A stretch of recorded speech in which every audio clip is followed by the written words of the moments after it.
अस्सलाम वालेकुम नाजरीन, आप देख रहे हैं क्रॉस फायर और मैं हूं नौशाद अली खान। नाजरीन, हादसे से बड़ा सानहा ये हुआ, लोग ठहरे नहीं हादसा देखकर। अभी परसों 14 जो सानहा काना है उसके अंदर 14 बच्चों की कब्र की मिट्टी अभी खुश्क नहीं हुई होगी कि एक और बच्चे की तदफीन की ज़रूरत पेश आ गई है। एक और नन्ही कली जो हुक्मरान और आवाम की बेहसी है उसके मलबे तले दबकर अपनी जान की बाजी हार चुके हैं। 8 साला अब्दुल्ला किसके हाथ पर अपना जो है वो खून का जो तलाश करेगा कि उसका क्या कसूर था, क्यों वो स्कूल में था, क्यों वो समर कैंप में जो है वो उसके वालिदैन ने उसे भेजा। ये ऐसे सवालात हैं जिसको मतलब मैं तो चूँकि मैं ख़ुद बाप हूँ, मेरे लिए तकलीफ़ देह है। एक नन्ही कली जो है वो बग़ैर किसी वजह के, बग़ैर किसी जुर्म के, बग़ैर किसी मतलब मैं तो मुझे समझ में नहीं आता कि क्या मैं अल्फाज अदा करूँ इस सारे मामले के ऊपर। और सबसे बड़ा मामला ये है, अभी परसों एक वाक़या हुआ, 14 बच्चों की ज़िंदगी जो है वो नन्ही कलियाँ जो हैं वो मुरझा गईं। उसके बावजूद वो स्कूल वाले समर कैंप चला रहे हैं, कोई एजुकेशन ऑफिसर उनको देख नहीं रहा, कोई बिल्डिंग कंट्रोल चेक नहीं कर रहा। नीचे बच्चे स्कूल में पढ़ रहे हैं, तीसरी मंजिल पे जो है वो कंस्ट्रक्शन हो रही है। आखिर ये क्या है, इस मुआशरे को क्या होता चला जा रहा है? यहाँ हम ये बात करते हैं, वहाँ मैं देख रहा होता हूँ विजुअल्स आते हैं कि जनाब एक जिसे कह लें ऑफ रोड डाला लेकर कोई साहब जो है वो दरियाए कुनार के अंदर घुसे हुए हैं, टिकटॉक वीडियो बनाने के चक्कर में वो जो है वहाँ पे जा रहे हैं। फिर मैं देखता हूँ कि जी मुझे नज़र आता है कि जनाब विजुअल्स के वहाँ से ऊपर से पानी आ रहा है और पता ये चलता है कि जी आसमानी बिजली गिरी और ये जो सैलाब की सूरत बनी हुई है इसमें 11 बंदे हलाक हो गए हैं। और हमारे यहाँ सिर्फ बहस क्या है, हमारे टीवी चैनल्स के ऊपर, मीडिया के ऊपर, प्राइम टाइम शोज़ के अंदर डिबेट्स क्या हैं? डिबेट्स हैं कि जनाब अडियाला जेल के बाहर क्या होगा, वहाँ जी सीएम साहब बैठे हैं, वहाँ अलीमा खान साहिबा बैठी हैं, वो जी हमारे जो 4 चीफ मिनिस्टर आज जो हैं वो जुडिशरी की एक कॉन्फ्रेंस हो रही है, उसके अंदर वहाँ ठंडे कमरे के अंदर बैठ कर वो गुफ्तगू कर रहे हैं कि जनाब हमने जो जेल के जो प्रिजन के जो मामलात हैं वो किस तरह से देखने हैं। चीफ जस्टिस साहब भी वहाँ मौजूद है, ठीक है, वो भी एक ज़रूरी काम है। लेकिन ये जो हमारे आम आदमी के मसले हैं, आम आदमी के मसाइल हैं, इस पर कौन तवज्जो देगा? क्या ये सीएम की जिम्मेदारी नहीं है? लोकल गवर्नमेंट्स आने नहीं देते, सूबे तैयार नहीं हैं। जिस सूबे ने इलेक्शन करवा लिए हैं और अगर को बन गई हैं वहाँ इख्तियार नहीं है कौंसलर्स के पास। कुछ सूबे वो तैयार नहीं है इस बात के ऊपर कि वो बल्दियाती इंतखाबात करा के बल्दियाती जो जिसे कह लीजिए अगर नहीं इंतज़ाम संभाला जाता पूरे सूबे का तो आप बल्दियात जो है वो उसका एक टीयर है वो उसको इन प्लेस ले आए। लेकिन मुझे तो मैं हैरान होता हूँ इस बात के ऊपर कि जिन लोगों से ये वोट लेकर, जिनसे वादे वईद कर कर ये आते हैं, वो जो लग्जरी गाड़ियों में बैठते हैं, ठंडी जो असम्बली की आप इमारत देखें बिल्कुल वहाँ पर ऐसी यकबस्ता चल रहा होता है, वहाँ पर नुमाइंदगी हो रही होती है, लेकिन उस अवाम की नुमाइंदगी या उसके मसाइल के ऊपर हमें गुफ्तगू कम ही नज़र आती है, जिनके वोटों से आते हैं, जिनसे वादे वईद ये करते हैं और उनकी ज़िंदगियाँ तक महफूज नहीं होती। इस सारे मामले पर बात करने के लिए मुझे मुस्लिम लीग नून से ज्वाइन किया है उज़्मा करदार साहिबा ने। आपका बहुत शुक्रिया उज़्मा साहिबा। जुल्फ़िकार बदर साहब पीपल्स पार्टी की तरफ से हम नुमाइंदगी करेंगे। शाहजाद फारूकी साहब हमारे इस्लामाबाद के ब्यूरो चीफ हैं और जो मुजाहिद जाफरी हैं डायरेक्टर रिपोर्टिंग है 89 न्यूज़ के। सबसे पहले मैं मुजाहिद जाफरी साहब आपके पास आऊँगा, एक तो थोड़ा सा हमें बता दीजिए कि ये जो इस वक्त ये वाक़या हुआ है, वाक़यात तो होते रहते हैं, हमने तो उसकी रिपोर्ट भी देख ली जो काना वाली है कि जी बस ऊपर वो वज़न ज़्यादा था इस वजह से गार्डर टी जो है ना वो स्लिप हो गया, कसूर किसी का भी नहीं है, शायद मेरा और आपका है कि हम शायद मीडिया के ऊपर बैठकर इन अवामी मसाइल को उस तरह से डिस्कस नहीं करते जो कि होने चाहिए। आपको क्या लगता है जो आज का वाक़या है मुगलपुरा में जो कुछ हुआ उसका जिम्मेदार कौन है? सर देखें, पहले तो बहुत शुक्रिया, आपने अपना कीमती वक्त मेरे साथ शेयर किया और ज़िम्मेदार तो हमेशा गवर्नमेंट ही होती है। ये जो कल वाला इंसिडेंट है वो तो एक बड़ा सानहा है, लेकिन ये भी कोई छोटा इंसिडेंट नहीं है। इसमें जो 10 साला बच्चा है, 8-10 साला बच्चा अबू बकर, उसकी डेथ हुई है और कुछ लोग 3-4 से 5 लोग ज़ख्मी हैं। बचत सिर्फ ये हुई है कि उस वक्त स्कूल में बच्चे जो है छुट्टी थी, अंदर नहीं थे। अंदर अगर बच्चे होते तो बहुत बड़ी तादाद में यहाँ भी आपको बच्चों की अल्लाह ना करे हलाकतें देखने को मिलती। वो छुट्टियाँ थी और कुछ देर पहले स्टूडेंट्स वहाँ से निकल गए, अभी बहुत थोड़े से वहाँ थे जिनमें से ये गली में से गुजर रहे थे। और गुड लक ये थी कि जो ये 2 मंजिला मकान है अल नसर स्कूल के साथ एक एडजस्टेंट उन्होंने जगह ली है, एक्सपैंड कर रहे थे स्कूल को, तो वो ऊपर वाली बालाई मंजिल के ऊपर एक और मंजिल है। स्कूल एक्सपेंड करते ये ध्यान नहीं रखते कि जी बच्चों को बिठाकर स्कूल एक्सपेंड किया जाता है या कंस्ट्रक्शन कराई जाती है। और समर कैंप तो 30 जून तक के बाद तो इजाजत ही नहीं थी। आज 2 जुलाई है, कल किसी ने चेक नहीं किया कि वो समर कैंप चल रहा है या नहीं चल रहा, आज फिर वो चल रहा है, बच्चे स्कूल आए हुए हैं। सर समर कैंप जहाँ तक ताल्लुक है तो ये प्राइवेट स्कूल्स और ट्यूशन सेंटर का, वो आप पंजाबी में समझाऊँ तो दिहाड़ी प्रोग्राम है। तो ये पैसे आने चाहिए क्योंकि नॉर्मली छुट्टियां जिंदगी कोई मायने नहीं रखती। इंसानी जो जान है जिसको हम कीमती कहते हैं वो कीमती नहीं रही अब। सर कीमती जानों की अगर परवाह होती तो हमारे बिल्डिंग इंस्पेक्टर्स बिल्कुल दुरुस्त काम कर रहे होते। कीमती जानों की अगर परवाह होती तो हमारा एजुकेशन डिपार्टमेंट जो है वो प्रॉपर काम कर रहा होता। उनके पास एनालिस्ट होते तमाम स्कूल। ये जो स्कूल है ये भी कहीं रजिस्टर नहीं है, तो अच्छा। वो जो ट्यूशन सेंटर था वो भी कहीं रजिस्टर नहीं। अब ट्यूशन सेंटर एक बड़ा अलमिया तो नहीं, मैं इसे कहूँगा मजबूरी भी है। देखिए अगर हम अपने बच्चे को अगर स्कूल के बाद कहीं पढ़ाना चाहते हैं तो नॉर्मली इसके लिए एकेडमीज़ बनी हुई है जहां बच्चे जाते हैं और वहां स्कूल्स के और दूसरी जगहों के टीचर्स हैं, लेकिन वो थोड़ी सी कॉस्टली हैं।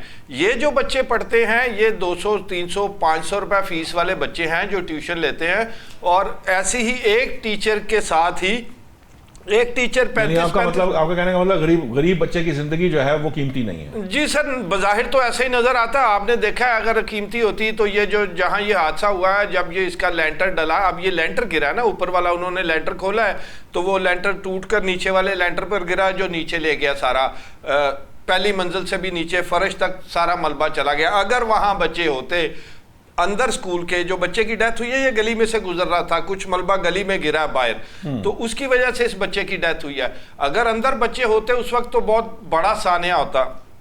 मैं ये अर्ज कर रहा था कोई डिपार्टमेंट भी अपनी जिम्मेदारी को उस तरह नहीं निभा रहा जिस तरह निभाना चाहिए।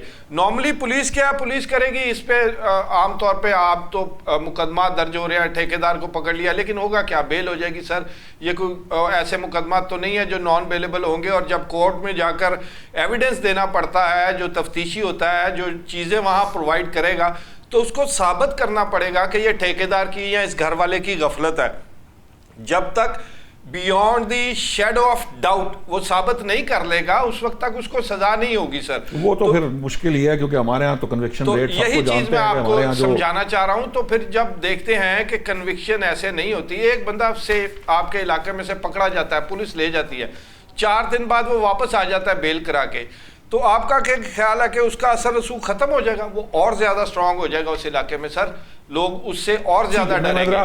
उस्मा कारदार साहिबा, मैं अगर हुकूमत की बात करूंगा तो शायद आपको अच्छा नहीं लगेगा, मैं आपसे पूछ लेता हूं कि इसका एक्चुअल कसूरवार कौन है। क्योंकि जो 14 बच्चे शहीद हुए सानिया काना के, उसकी जो रिपोर्ट आई है वो ये है कि किसी का कोई कसूर नहीं है, सिर्फ ऊपर जो मट्टी का वजन था वो ज़्यादा हो गया था जिसकी वजह से वो छत गिर गई है। वो ट्यूशन सेंटर वहाँ क्यों बना, वहाँ पे किसने उसको इजाज़त दी, वहाँ पर जो एक्चुअली SOPs होते हैं, अदरवाइज बिल्डिंग कंट्रोल के भी होते हैं ना, वहाँ को फायर सेफ्टी है ना, वहाँ पर कोई हवा का कोई तरीक़ेकार है कि कोई खुला एरिया हो जिसके अंदर ये हो सारा कुछ हो सकता हो। उसी तरह से जो आज का वाक़या हुआ है इसके अंदर भी जो है वो बच्चे, ये मुजाहिद साहब बता रहे हैं कि बच्चे निकल गए, अगर उनको छुट्टी ना हुई होती तो खुदा ना खास्ता 250 बच्चा कह रहे हैं वहाँ पर समर कैंप में मौजूद था आज के दिन।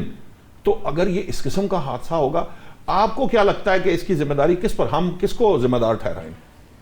बिस्मिल्लाहिर्रहमानिर्रहीम। बहुत दिल खराश ये वाक़या था, अभी भी हमारे दिल दुखे में हैं। आप कह रहे हैं कि ज़िम्मेदार कौन है।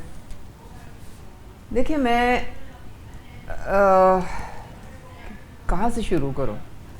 हम सब ट्रैवल करते हैं, हम सब बाहर जाते हैं, वहाँ पे हम देखते हैं कि उनके सिस्टम्स बड़े स्ट्रॉन्ग हैं।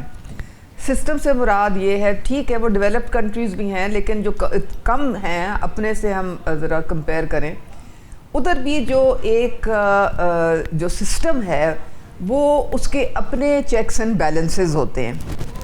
ये जो फायर डिपार्टमेंट की जो सेफ्टी मेजर्स हैं, आपने कराची में देखा कितने गुल प्लाजा हो, कितने इस तरह के साने हुए हैं, और वो आखिर में यही पता चलता है। प्रेस कॉन्फ्रेंस याद है अभी परसों उन्होंने प्रेस कॉन्फ्रेंस करके सियासत करने की कोशिश की, और वो साहब जो थे हमारे पंजाब के मुर्तज़ा साहब जो हैं वो फरमाते हैं अगर ये वाक़या वहाँ हुआ होता से मतलब कराची में हुआ था तो न जाने अब तक क्या हो चुका होता।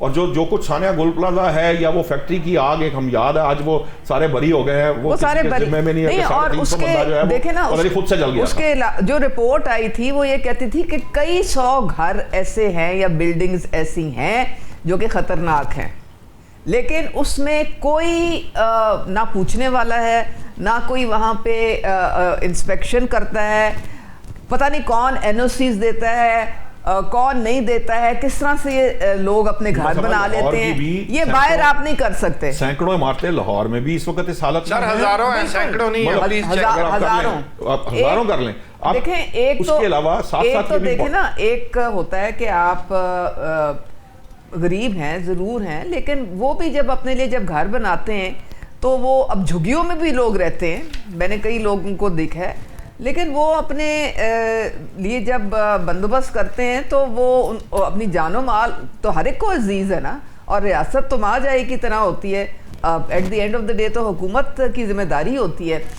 उसके लिए अब मरियम नवाज साहिबा ने ये जो मेरा घर मेरी छत का शुरू किया था, आपको पता है पिछले अदवार में ये जो 50 लाख नौकरियां थी और 1 करोड़ घर थे, हमें तो कोई एक भी नज़र नहीं आया, लेकिन मरियम नवाज साहिबा ने अभी तक अपना ये जो इनका जो इनिशिएटिव है, वो तो ठीक है, वो तो आम आदमी को घर तो देंगे आप। 1,80,000 घर ये भी चेक करना पड़ेगा, ये मेरा घर मेरी छत से तो लेके घर नहीं बना रहे थे, ये भी चेक करना पड़ेगा हमें जी। वो चलो ये गलत बहस है, मकसद करेगा चलो रिहायशी इमारत तो अपनी जगह है, ये तो लोगों ने जो रिहायशी इलाकों के अंदर जो कमर्शियल एक्टिविटी शुरू की है कोई चेक नहीं करता। एक्चुअली चेक बहुत कुछ होता है, मैं बताने लगा हूँ, चेक बहुत कुछ होता है, लेकिन वो उसके ऊपर आंखें क्यों बंद की जाती हैं, उसकी जिम्मेदारी कौन लेगा, ये बड़ा हमारा पूरा सिस्टम जो है वो उसमें कमजोरियां हैं, कुछ ले कुछ दे करके हर चीज यहाँ पे मुमकिन हो जाती है। आपने अगर कोई नक्शा पास कराना है तो कोई आप अंडरहैंड तरीके से, कोई जो ये रिश्वत लेने वाले देने वाले, इसीलिए उन पे लानत है। हमारे मुल्क में कुछ भी कराना होगा ना, थोड़े से आप इधर से उधर पैसे दे के आप वो करवा लेंगे। अब ये बड़ा प्रॉब्लम है, उनके ऊपर कंट्रोल रखना, उसको ठीक करना बहरहाल हुकूमतों का काम है। इसके लिए बहुत सख्ती चाहिए, इसके लिए डंडा चाहिए। आप एफबीआर से शुरू हो जाएं भाई, डंडा मतलब हम लोग इंस्पेक्टर्स की जेबें, पैरा फोर्स से ज्यादा डंडा आप क्या, आप मुझे बताइए कि जहां पर कभी नेफे के अंदर पिस्तौल चल जाता है, कभी जो है आपके सामने है सारा कुछ, लेकिन अब उसके बावजूद भी चीजें काबू में नहीं, तो फिर क्या होगा? ये एलडीए जो है ये इनका मेरे ख्याल में इनके दायरा कार में भी शामिल है कि ये जाके हर घर का इंस्पेक्शन करें, और जिस सोसाइटी में जो घर है, अब जैसा मैं मॉडल टाउन में रहती हूँ तो वहाँ उस सोसाइटी के बाय लॉज के मुताबिक हमें घर बनाने पड़ते हैं। ये एलडीए नहीं करेगा सर, देखें एलडीए के ऊपर आपको फिर एक अथॉरिटी बनानी पड़ेगी। एलडीए के तो एलडीए ये करके ही तो पैसे कमाता है, ये मुतलका महकमों को पता है ये सारा कुछ, ये उनकी नाक के नीचे ही होता है, उनकी इजाजत के बगैर ये नहीं हो सकता। आप यहाँ पर मेरे सामने इस रोड के ऊपर एक रेडी खड़ी करके दिखाएं, उसके बाद देखें क्या हाल होता है उस रेडी के साथ। नहीं कर सकते आप जब तक कि आप या तो आप बासर हैं या आप पैसे देने के आपके अंदर इस्तात है और उसको मैनेज करने की इस्तात है। जो anti encroachment drive Maryam Nawaz साहिबा ने की थी, ये किसी की मजाल या हिम्मत नहीं थी कि पहले वो कर जाए। जी मुझे पता है, मौसम नकवी साहब ने भी हाथ खड़े किए थे, कायदा कानून के मुताबिक चीज कर नहीं पाते हैं यहाँ पे, क्योंकि यहाँ पे लूपहोल्स बहुत ज्यादा है। फिर क्या करें उज़मा साहिबा, मुस्लिम लीग हुकूमत जो है अगर उसने हाथ खड़े कर दिए हैं कि नहीं कर पाते तो फिर किस तरह कर लेंगे? लेकिन थोड़ी सख्ती करनी पड़ेगी। क्या सख्ती करेंगे आप? देखिए एक तो ये है कि हमारा पूरा निज़ाम ऐसा है कि गुर्बत की लकीर के नीचे बहुत सारे लोग रहते हैं। अब ये जो खातून थी, अगर वो इस तरह से 200 300 400 दे के ट्यूशन पढ़ा रही थी तो अपनी इनकम सप्लीमेंट कर रही थी ना, मेहनत कर रही थी। उनको ये प्यार तो नहीं दिया ना कि वो लोगों के बच्चों की जिंदगियां खतरे में डाल दें। लेकिन जिन लोगों ने वो बच्चे अपने जिसकी जिम्मेदारी थी उसने जिम्मेदारी क्यों पूरी नहीं की? नहीं, लेकिन देखो ना, वो उसको तो नहीं पता कि ये छत जो है वो इतनी कमजोर है कि वो नीचे आके गिर पड़ेगी। असल जो कल्प्रिट हैं वो जिन्होंने ये बनाई, जिन्होंने ये कंस्ट्रक्शन की, लैंटर खोला उन्होंने, ऊपर वाला लैंटर खोला, नया लैंटर। काना की बात कर रहे हैं आप, गोलपुरा की बात कर रहे थे। आप दोनों की बात नहीं, दोनों में से मसला क्या है? ये दोनों डिफेक्ट जो है ये कंस्ट्रक्शन के डिफेक्ट है सर, लेकिन कंस्ट्रक्शन के डिपार्टमेंट्स मौजूद हैं, बिल्डिंग कंट्रोल अथॉरिटी मौजूद है। मैं कसूरवार उन्हीं डिपार्टमेंट्स को ठहराऊंगी। वो क्यों नहीं निकलते? लेकिन रिपोर्ट में तो उनको क्लियर कर दिया है, रिपोर्ट में तो उनकी जिम्मेदारी डाली ही नहीं गई, वो तो उस बंदे की जिम्मेदारी डाल दी है कि जनाब वजन इसने मट्टी ज्यादा डाली है इसलिए हो गया। सर यही मैं आपको समझाने लगा था, जहां काना में ये वाकया हुआ है वो भी एलडीए की ज्यूरिसडिक्शन नहीं है, वो लोकल कॉर्पोरेशन उसको चेक करती है, और वो लेस डेवलप्ड एरिया, एक गांव टाइप एरिया होता है, वो मरियम नवाज साहिबा भी मेरे ख्याल जहां हल्के से मजबूत और इलेक्ट हुई पक्के घर मुश्किल से होते हैं। मरियम नवाज साहिबा का वही हल्का उन्होंने होल्ड रखा था ना, जहां से जी सर, ये मियां मोहम्मद शहबाज शरीफ साहब वहां से जीते हैं, प्राइम मिनिस्टर साहब का वो हल्का है जहां पे ये वाकया हुआ है। प्राइम मिनिस्टर साहब का हल्का लास्ट इलेक्शंस में मैंने कवर किया था, तो ये काने से लेके तो वो बेदियां तक, बल्कि बॉर्डर तक जो है आखिरी गांव तक उनका इलाका था, जो जहां से बड़ी तादाद में प्राइम मिनिस्टर साहब ने वोट लिए हैं।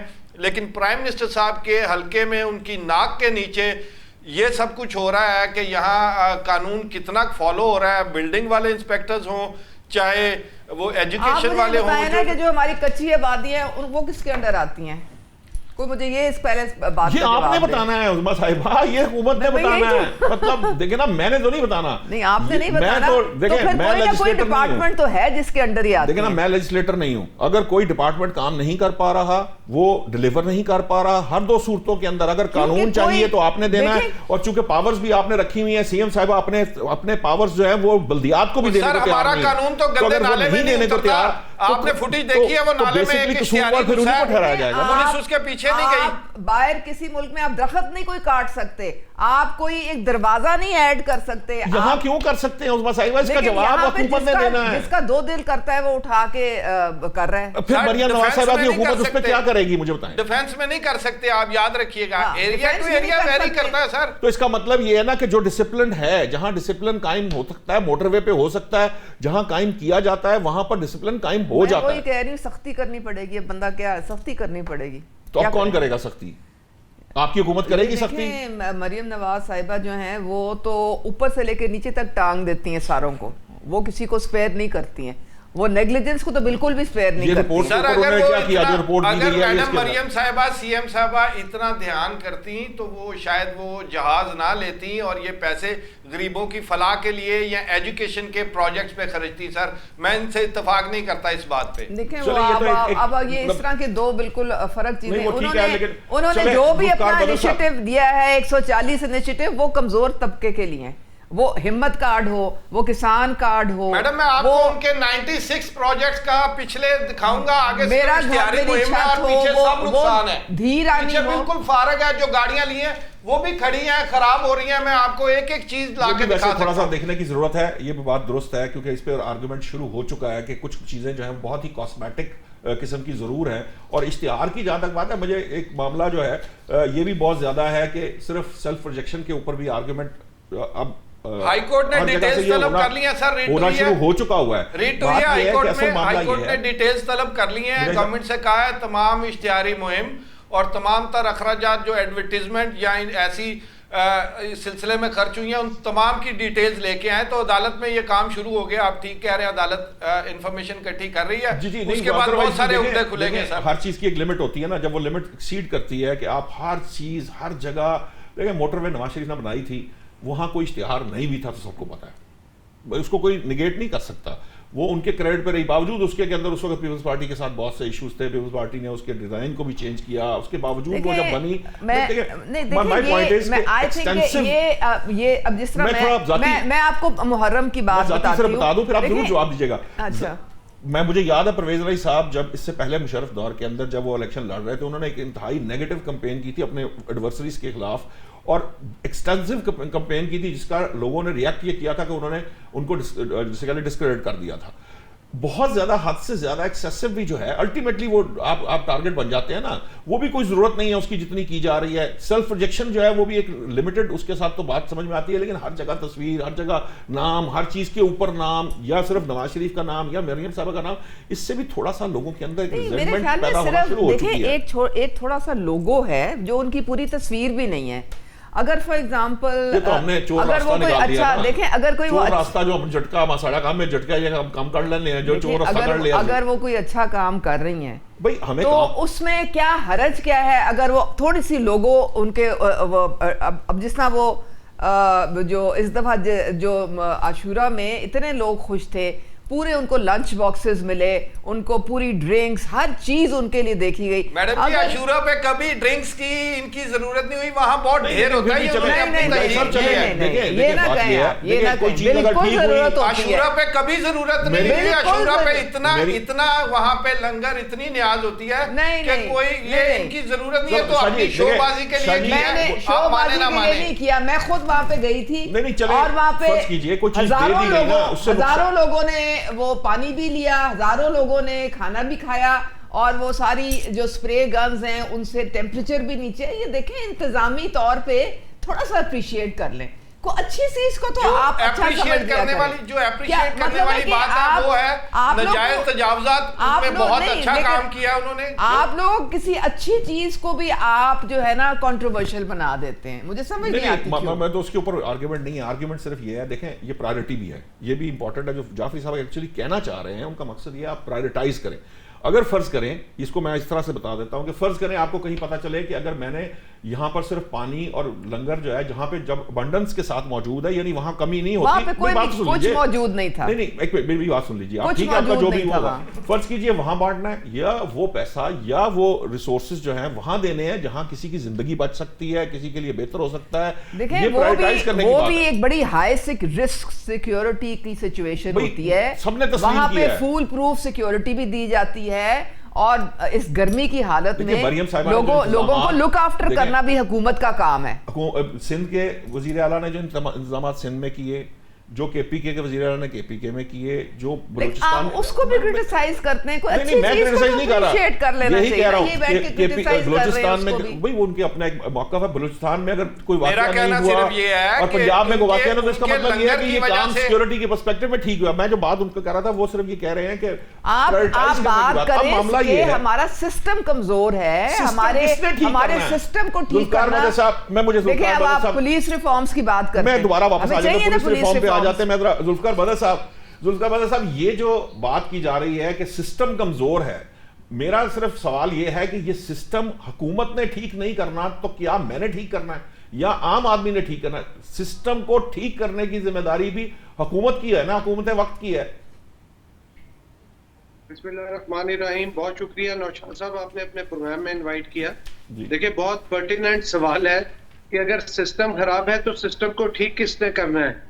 सिस्टम को ठीक सिस्टम के अंदर रहने वाले लोगों ने करना है, बाहर से आके लोग तो नहीं सिस्टम को ठीक कर सकते।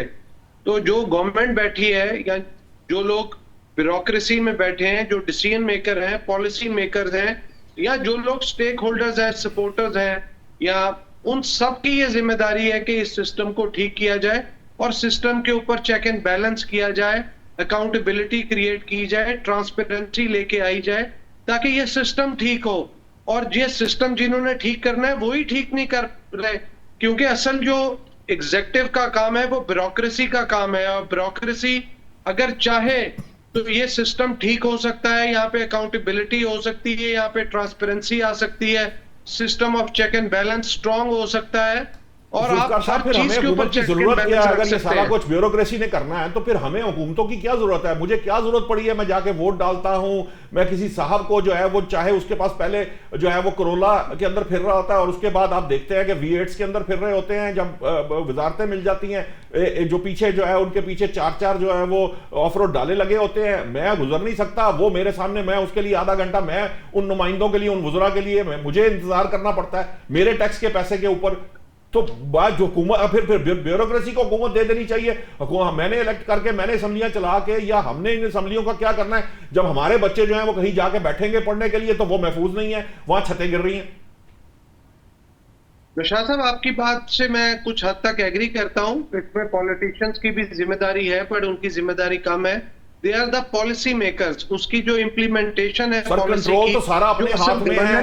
हालत यह है कि दिल करे तो मैं बल्दियाती मैं जो निजाम बनाऊं उसके अंदर भी मैं सारा कंट्रोल ब्यूरोक्रेसी को दे दूं, चूंकि मुझे कंट्रोल रखना है, मुझे अवामी नुमाइंदगी को मैंने अपने हिसाब से चलाना है और ब्यूरोक्रेसी को दे के सारा कुछ चलवाना है, तो फिर मैं वो इख्तियार भी देने को तैयार नहीं हूं। इख्तियार भी मैंने सारे अपने पास रखे हैं। देखिए नौशाद साहब, बात यह है कि पॉलिटिशियंस जो है ना वो बहुत वीक है, वो हुकूमत में बैठे हों या हुकूमत से बाहर हों। असल हुकूमत जो है वो ब्यूरोक्रेसी की है, पार्लियामेंटेरियंस जो सियासतदान आते हैं उनका बड़ा थोड़ा टाइम होता है, 5 साल के लिए आए चले गए।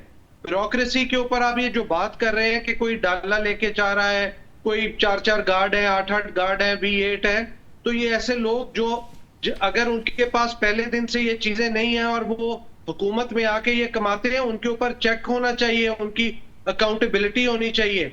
लेकिन आया कि कभी आपने ये नोट किया कि 17वें ग्रेड का जब अफसर या पहले ग्रेड का अफसर 16वें ग्रेड तक तरक्की करके जाता है, उसके एहसासों में कितनी जो है इंक्रीज होता है, और 17वें ग्रेड का CSP अफसर जब आता है तो वो 22वें ग्रेड तक जाता है तो उसके एहसासों में कितनी इंक्रीज हुआ होता है।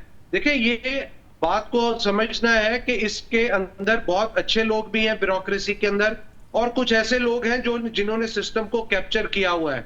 अब ये जो आपने बात की कि जी ये बल्दियाती निजाम बनाया जा रहा है, ये बल्दियाती निजाम एक हुकूमत की कमजोरी या खराबी नहीं है। ये बल्दियाती निजाम तमाम पॉलिटिकल पार्टीज के ऊपर इसकी जिम्मेदारी आती है कि बल्दियाती निजाम क्यों नहीं बना, क्यों कमजोर है, और ब्यूरोक्रेसी को पावर क्यों दी जाती है। एक डिक्टेटर के दौर में आके पावर इलेक्टेड बल्दियाती नुमाइंदों को दी जाती थी, तो अब जब इलेक्टेड गवर्नमेंट आई हुई है तो वो ब्यूरोक्रेसी को पावर्स क्यों नहीं दे रही? आप system of check and balance क्यों नहीं रखते?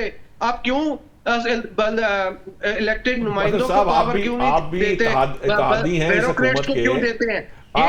You have to keep a balance between both of them, आप भी मुझे ऊपर चेक एंड बैलेंस हो सके और चीजों को आगे चलाया जा सके। कुछ अरसे से करनी तो बहुत आसान है, लेकिन कुछ अरसे से एक नया ट्रेंड आया है, पॉलिसी को बनाना, गवर्नेंस को ड्राइव करना और इसकी इंप्लीमेंटेशन की तरफ जाना और फ्यूचरिस्टिक अप्रोच को रखना, उसकी स्ट्रेटेजी को डिजाइन करना, ये सारी जिम्मेदारी ब्यूरोक्रेसी की भी है, पार्लियामेंटेरियंस की भी है, सियासतदानों की भी है और पॉलिटिकल पार्टीज की भी है। आप इसमें सिर्फ किसी एक स्टेक होल्डर को कहेंगे कि जी वो जिम्मेदार है, ऐसा नहीं है। मेरी बात एक नजर सुन लीजिएगा। मैं ब्यूरोक्रेसी रियासत को कंट्रोल करने के लिए अपनी नुमाइंदगी भेजता हूं असेंबली के अंदर।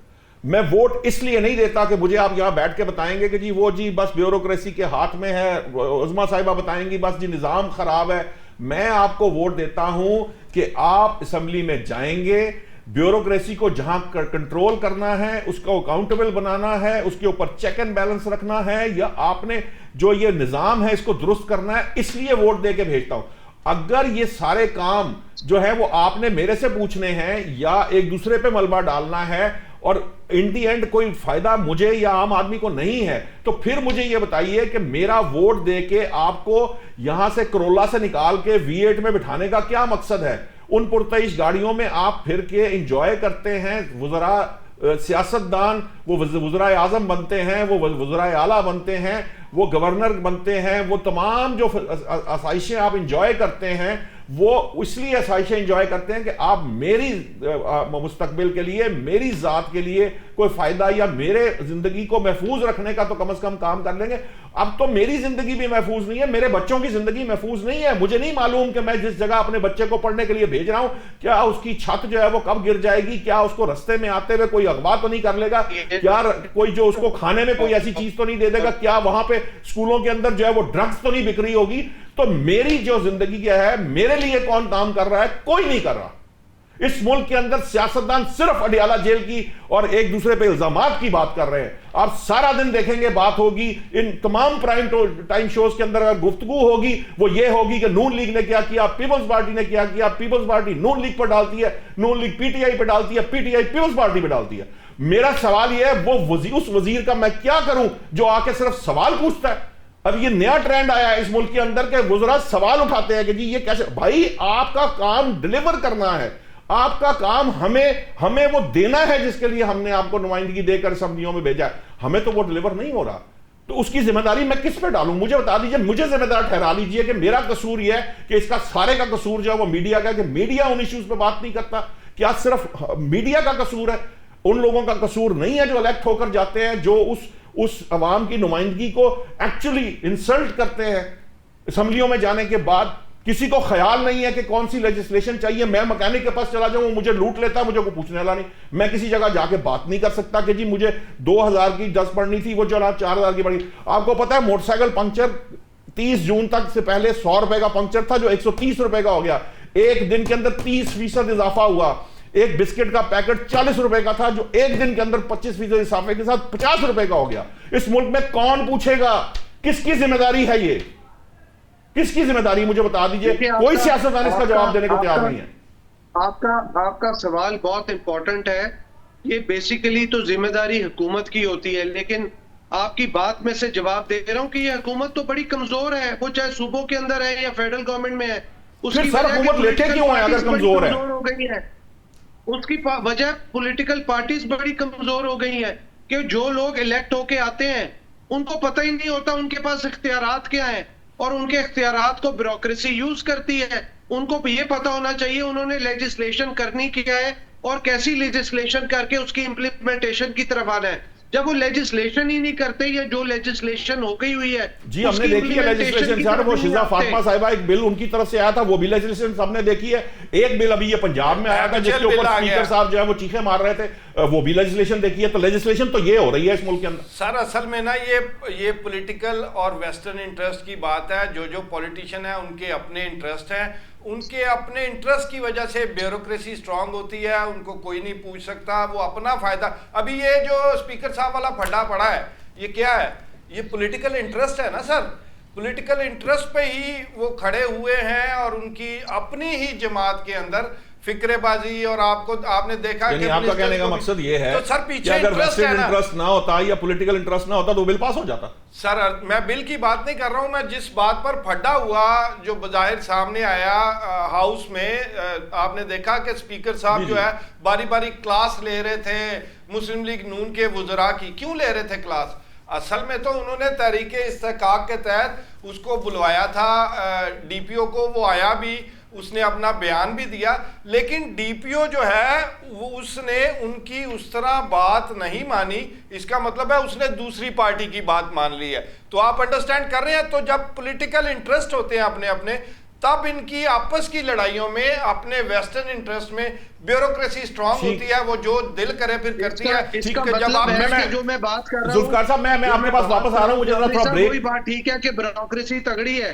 नहीं मैं ब्यूरोक्रेसी पे भी बात करते हैं सर। मुझे तो बाहर है वो कमजोर है। ठीक है, मैं ये जब ब्रेक का कहा जा रहा है नाज़रीन, जब ब्रेक से वापस आएंगे तो फिर ये बात जरूर करेंगे कि ब्यूरोक्रेसी तगड़ी है। वो जो हुकूमतें इलेक्ट होकर आती हैं, जो जिम्मेदारी लेती हैं, जो ये क्लेम पर आती हैं कि हम अवाम का मुस्तकबिल संवारेंगे, हम उनकी जानों को महफूज बनाएंगे और इसीलिए अवाम उनको मुंतखब करती है, तो जो वो वादे करके आए क्या उनको उस वक्त नहीं पता कि मुल्क का निज़ाम जो है वो ठीक नहीं कर सकते, वो ब्यूरोक्रेसी को ठीक नहीं कर सकते? वो फिर हार मानकर पीछे क्यों नहीं जाते? वो इलेक्ट होकर आते क्यों हैं? हुकूमतों में बैठते क्यों हैं? वो अपोजिशन का हिस्सा क्यों नहीं बनते? इस पर बात करते हैं ब्रेक के बाद।